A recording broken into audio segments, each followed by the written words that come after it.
Varsovia europea, Varsovia moderna, ya hace mucho tiempo sin el yugo de ninguna potencia y muy pocas referencias de su pasado.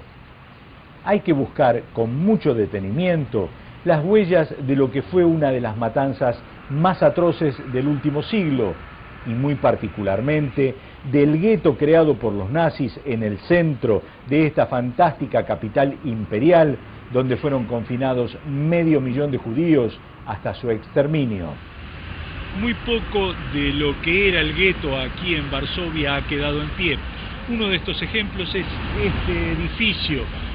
Aquí funcionaba parte de la organización interna de los judíos dentro del gueto, y fue uno de los muy pocos edificios que quedó en pie una vez que las fuerzas alemanas destruyeron prácticamente todo lo que había aquí en lo que era el centro de Varsovia en ese momento.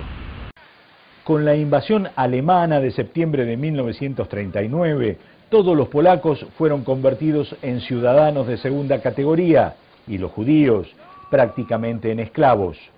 Un año más tarde, ya confinaron a los judíos en un sector del centro de Varsovia de unas 40 cuadras a la redonda, con 27.000 departamentos de un promedio de 2 habitaciones y media. Las familias tuvieron que acomodarse de hasta 7 personas por cuarto. De ese mismo sector sacaron a 113.000 polacos católicos y trajeron más de 400.000 judíos polacos y de otros lugares. Rosa Rothenberg nació en el gueto. Sus padres eran ambos de Varsovia y vivieron siempre en el barrio judío.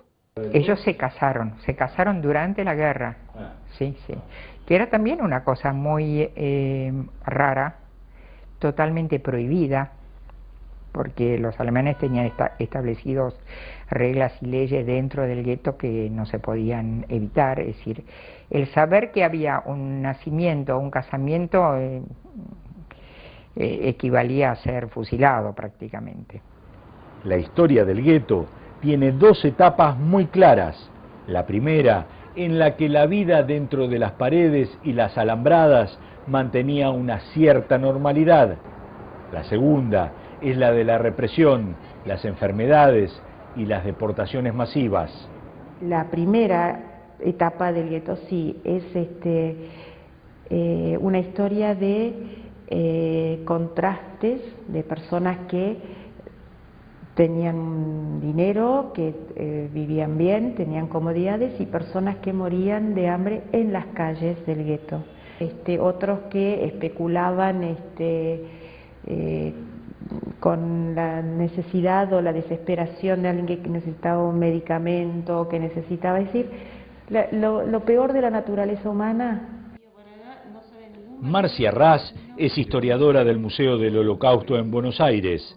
Busca las raíces de los argentinos en el gueto y trata de entender lo que sucedía allí con el comportamiento de las personas. Bueno, eso te lo cuenta muy bien Spielman, por ejemplo, que también se ve en la película, que él estaba muerto de hambre y que tocaba el piano y había personas comiendo en restaurantes, ¿no? Mujeres con pieles. Marcia habla del pianista, del film de Roman Polanski, que narra la historia del gueto a través de la vida de supervivencia de un artista famoso en esa época. La madre de Sully Peusner llegó a cantar en una de las decenas de pequeños teatros improvisados que funcionaron durante unos meses en el gueto. Estaban permitidos los espectáculos porque lo que estaban esperando los nazis eran todas técnicas de alguna manera de distraer de todo esto que estaban empezando, esta cuestión de concentrar a la gente, de empezar a deportarla, de trasladarla.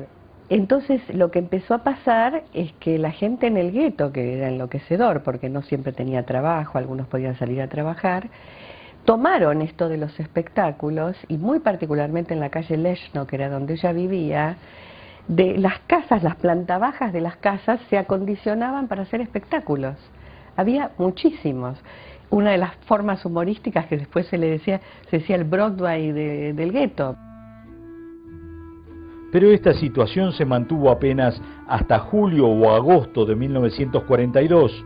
Fue cuando se iniciaron las deportaciones masivas hacia Treblinka. Comenzó el exterminio. En Varsovia, Polonia, Gustavo Sierra, Clarín Web Televisión.